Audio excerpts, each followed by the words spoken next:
Üdv nektek, ez itt a Random Brotherhood, én Luke Rum vagyok, és ez itt a gameplay szekció.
Akkor hát folytassuk ott, ahol abba hagytuk.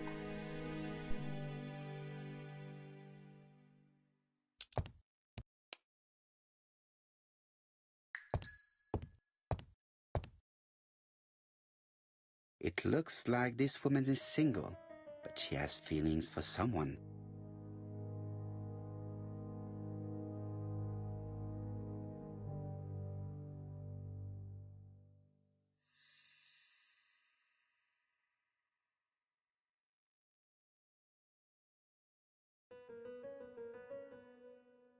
She is looking so intensely at this photo. But is it really a sister that she's studying in this manner?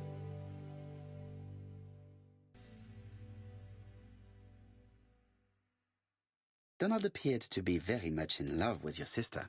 Yes, he was mad about her. Mad, you say? Being madly in love can often be destructive, and Mr. Fraser was known for being jealous, I believe. No more than average. Men are always slightly possessive, especially when they are with a pretty woman. I am not your enemy, Mademoiselle Bernard. And you are not my friend either, Mr. Poirot, sir. Yes, but your lies are not helping Mr. Fraser, or you for that matter. I know that Fraser was jealous, but I wonder why you feel the need to protect him. Protect him? I hope you're not suggesting... That you are Fraser's accomplice? There is nothing to suggest that, at least not yet. It would appear that your sister's murder is the second in a series that we have to stop as quickly as possible. The first was in Andover, and the same as your sister, the murderer sent me a letter informing me that a crime would be committed in that town. Now can I count on your honesty? Yes, you have my confidence, Mr. Poirot. Don is a quiet and sensitive young man. Slightly reserved, too. And as is often the case with reserved people, when he flew into a temper, he completely lost control. He could be so violent. Betty was frightened. And when was this? The first time was about a year ago. But they rowed more recently. Donald found out that Betty had lied to him. She said she was going out with a girlfriend, but she went out for dinner with a married man. It was an awful scene. She told him that until they were married, she was free to go with whoever she pleased. Donald turned quite pale and started shaking and kept saying one day... Well? He'd commit murder.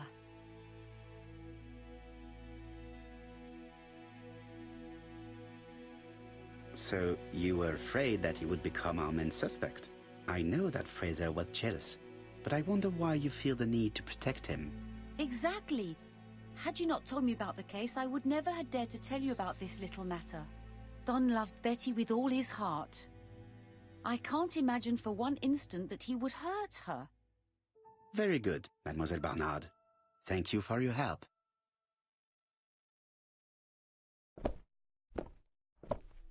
Fraser is at the Ginger Cat. The police haven't spoken to him, but they want to. Très bien, Hastings. Let's see him now. Au revoir, mademoiselle. My deepest condolences to your parents. Of course, Mr. Poirot. And don't be too hard on Don.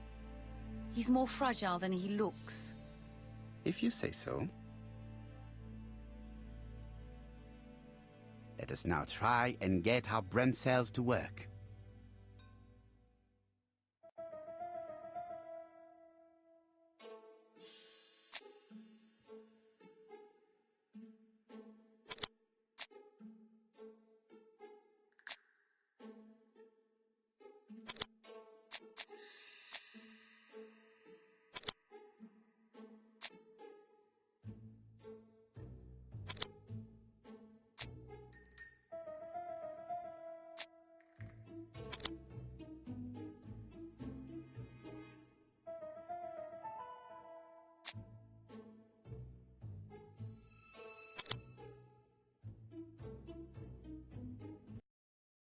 Let us now try and get our brain cells to work.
You've seen Fraser, Hastings.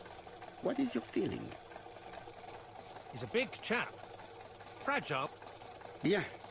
Megan Barnard said he is a reserved character but with a nasty temper. We will see if this is the case.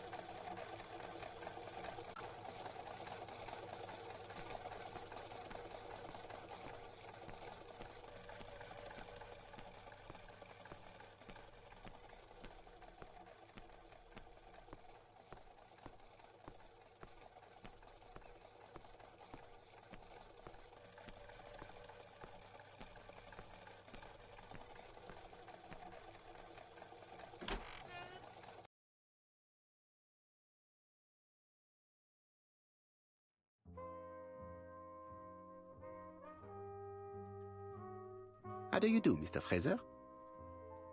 You Hercule Poirot. Mr. Hastings said you wanted to speak to me. Yes. I know that it may not be the right time, but I would like to ask you a few questions.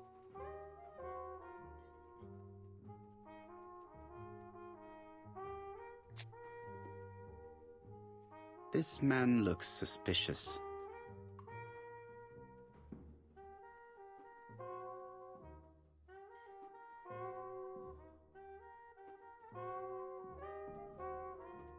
Donald Fraser is in a terrible state, as if he hadn't slept all night.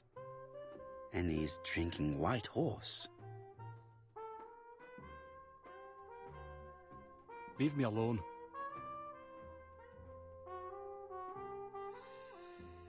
Tell me that it's a mistake. That Betty isn't dead. Sadly, your lady friend has been murdered, Mr. Fraser. Oh, Betty, if only you...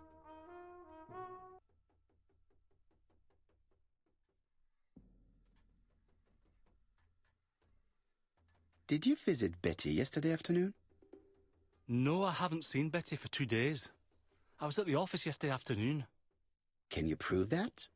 Of course. But why this question? Betty died yesterday evening, didn't she? Yesterday, a guest came to the Ginger Cat alone and ordered a White Horse whiskey, and by the look of it, you also appear to be fond of this brand. Yes, it's a good whiskey and not cheap. I only drink it on special occasions. Or tragic ones. I understand. Do you know what Betty's plans were yesterday evening? She said she was having dinner with her sister.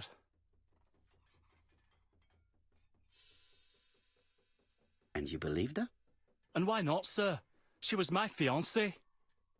That did not stop her from lying to you before.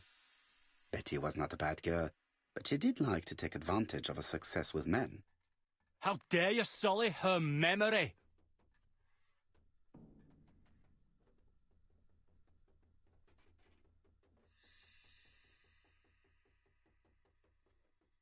I am not interested in memories of her, Mr. Fraser. I am looking for a killer, and I need you to be my closest ally. That is, unless you have something to hide.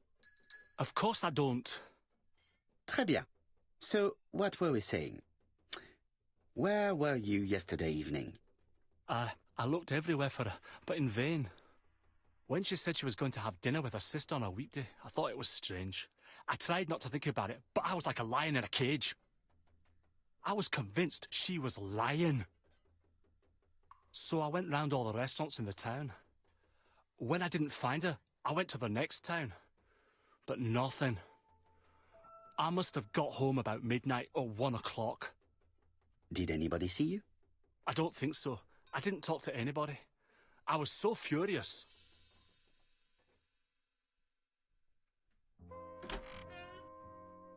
Ah, I knew I'd find you here, Poirot. I thought the victim's young man was here. Yes, is all yours, Chief Inspector. Let us now try and get our brain cells to work.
Fraser doesn't have an alibi and he's extremely jealous.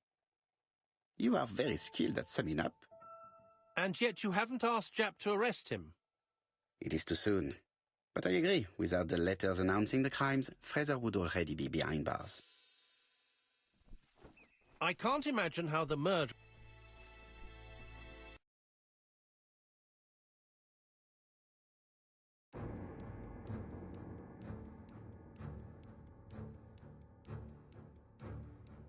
The killer and the victim are walking on the beach. Miss Betty has a bag, a belt around her waist, and carries her shoes in her hand. Both of them walk slowly to hut number 5.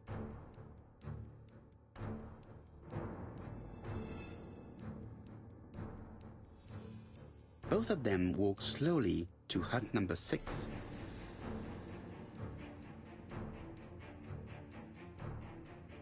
Miss Betty enters the hut. She leaves without her belongings. Then she hides a code.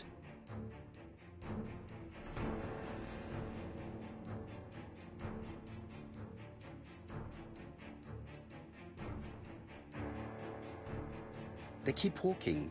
Then she removes her belt.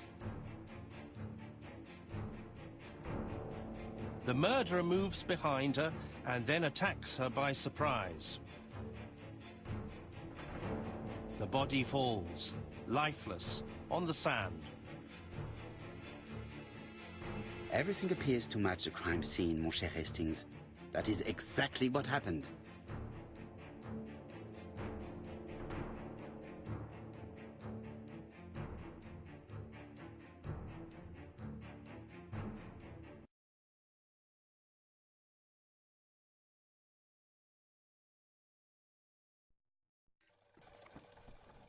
Without the ABC, we might have suspected Mr. Asher and Mr. Fraser. But by timing his crimes, the murderer is making sure he's accused. In a way, it is very generous of him. Generous? The murderer seduced Betty in order to lure her to the beach and kill her. Indeed, the young woman was certainly careless, but not stupid enough to follow a stranger. What are you planning to do, Poirot? Return to London, mon cher Hastings.